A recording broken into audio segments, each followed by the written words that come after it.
Our guest today is redefining how we think about go-to-market strategy.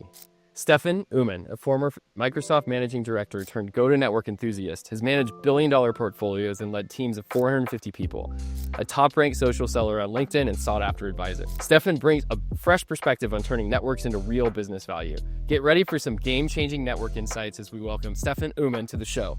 Guest today is just the perfect person. So, Stefan, welcome to the show. I appreciate it. I'm glad we're starting off on this note because it'll be a little bit provocative or hilarious. But for those listening, the way you pronounce my name is actually Stephen, and everybody. And so I messed with Andrew on purpose. So it was a setup to make sure everybody we could have this conversation. So I'm gonna just let people know the background. So it's actually Stephen Uman, but most people don't pronounce it that way. They pronounce it with a V. So there's your little interesting fact of the day. Yeah. Well, welcome to the show. And I always ask people how to pronounce their name, and I'm terrible with names. So I ask multiple times and then I get it wrong. And somehow there's people that just, they remember everyone's names. And that's part of networking. And I know there's some politicians that can't remember if I met you or not. So I always go up to you and it's good to see you.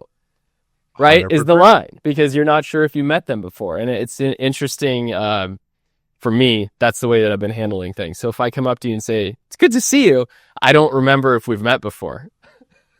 That's transparent. And that is one of the biggest keys to networking, is just being honest. Walking up to someone and saying, hey, I am literally blanking out right now, and I can't place your name for the life of me. Please forgive me. I actually say that all the time because sometimes I'm good at remembering, sometimes I'm not. So I'm glad that you're being transparent and honest. Yeah. Well, the objective of today was to talk about exactly that. You are the go-to network enthusiast. I have been leaning into what Mark Kosselglow is doing around the Great Ignore, and the opposite of what I'm hearing Adam Robinson doing around sending millions of messages to people to try and capture a small percentage, and really leaning into networking and human relationships as more noise continues to be created. And I'd love to just start with getting your perspective on what it really means to you so we can figure out where to take the conversation, because it's just getting noisier and noisier. And that right there is the foundational principle of why it's so important, but not necessarily the foundation. So here's what I mean by that. This is what it means to me. With the way the go-to-market world has been turned on its head the last decade, right? You see a lot of cold outbound, you see a lot of noise, you see a lot of quantity over quality. Well, the truth of the matter is, the reason I say it's not the foundation is simply because the foundation for me is I genuinely want or have the intention to go deep with almost everyone that I meet. That is not mathematically possible, though. But when you have that intention and you show up that way, people know that you care. But it is the truth. Can you know every single person a mile deep? Probably not. But people can smell your intention from a mile away. So the foundation is, do you genuinely want to know someone else? And do you genuinely value another human being? And when you do, I think it changes the way that you show up, and it honestly changes the world. How do you internalize that and think about that? Because it is impossible to know everybody a mile deep. And how do you then make a decision on who you're going to spend the time with to go that extra mile with? Is that just something you keep in your mind? Do you have a notebook full of the people? Like, how do you do that? You're spot on. So there's a couple things is I don't know.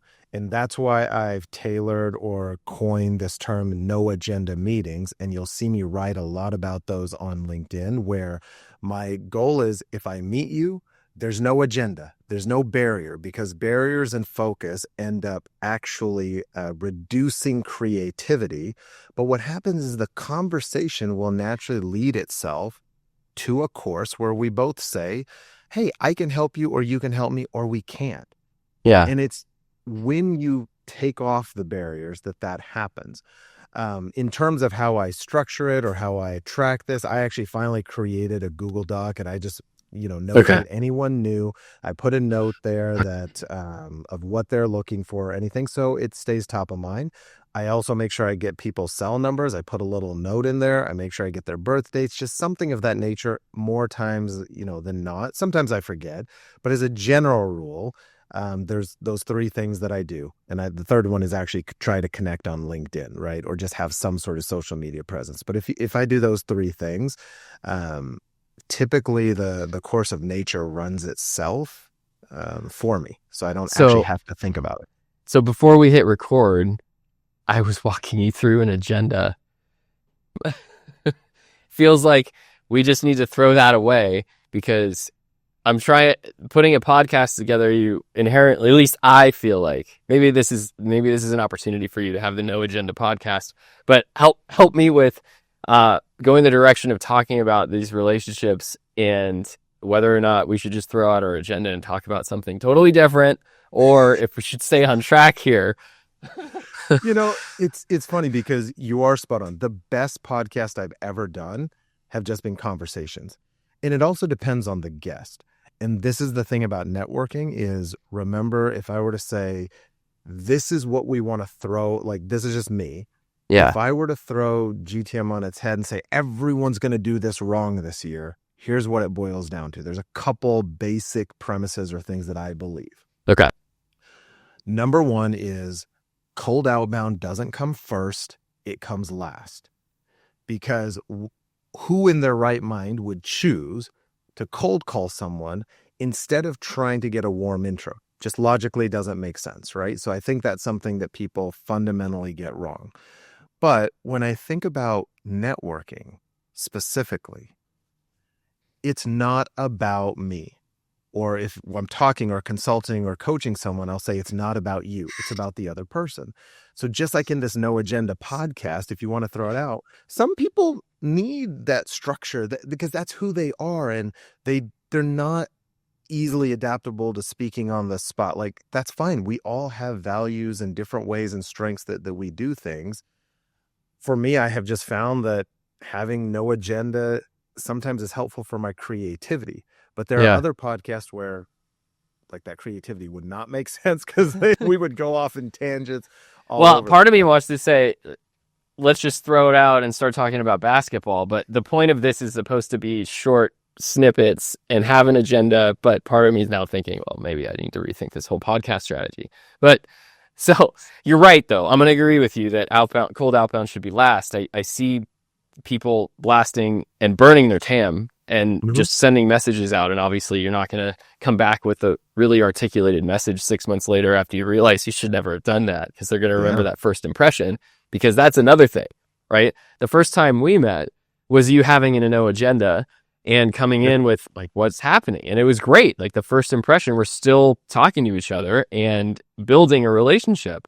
And I think that for me is also really important to keep in the context of building pipeline is, what's the first impression? Whether that's a post on LinkedIn, an email, a cold call gone wrong, or whatever the thing is, which I know you have a framework of talking about how to maintain those relationships. But to me, there is a key point, which is that first impression that starts it all. Well, here's the thing about first impressions. This is why the maintenance is so important. If you think about how to build a valuable network, I write about this all the time on LinkedIn. There's 3 components: network creation, network activation, network maintenance. Network creation, obviously, it's easy to understand what that means. Self-explanatory. Network activation is, how do you actually get them to act on your behalf, send you referrals, or reach out to them and they'll take your call so you can actually do business together, or whatever it is. Network maintenance, self-explanatory. But when you have such a vast network, how do you continue to maintain? But what I always write about is the secret is actually the maintenance, because most people don't realize every human being has a network. If you are born, you at least have a network. When you graduate, you have your classmates, you have, sometimes family.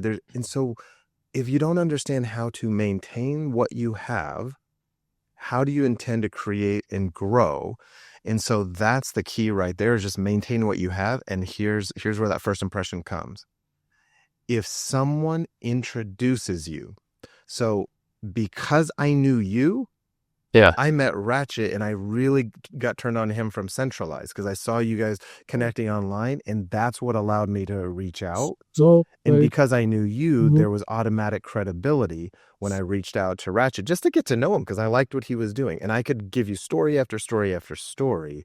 And so that first impression, when tied to somebody else's trust, that's the gold in networking. And most don't know how to do that effectively. Okay. So if I'm going to summarize what you just said, the key to networking is network maintenance, and I don't know if leverage is the right word, but leveraging someone else's trust to build a new relationship and extend your network and your web further. It's a never-ending cycle. But most people think network creation, and I even write it that way just kind of to be a little bit facetious with network creation. But the truth of the matter is it actually starts with network maintenance. That leads to more creation. That leads to activation, which leads to more maintenance, which leads to creation and so forth. You can kind of see that cycle that continues to grow. Well, I appreciate you walking us through it in that way. And I think we could have a whole other session just on network maintenance. It sounds like that could be that is part of a keynote, I'm sure. And as we wrap this up, I always ask, I guess, the question of what's the number one belief about pipeline generation in 2025 that you think the market has completely wrong? And I think you've already answered this, cold outbound, but help me with how you feel like companies what they should be thinking about and how to do it differently to unlock their next big opportunity. Yeah. I think you install a change in culture, which is what exactly is that I do for companies and teams. And it's simply this. It's the mic drop moment of asking an executive, when was the last time you gave a sales meeting off of a cold email or a cold call to you? Right. Oh, that's interesting. You haven't in forever. You can't remember that? Then why are you having your sales team do the same thing? If every person in a company becomes a referrer, a warm referral partner, that's going to be the company that wins in 2025 and beyond. All right. Well, thank you for being here. Is there anything you want to leave the audience with? Man, Andrew, I'll leave this with the audience. Listen to Andrew. He knows what he's talking about. I know he did not pay me to say this, but I watch his stuff. We are friends now, but I will tell you, he understands pipeline strategy. So tune in, refer more people to this podcast, and make sure you get a hold of Andrew when this is done. He knows his stuff. All right. Well, thank you, sir. I appreciate that. Network maintenance at its best. And we'll see you on the next one.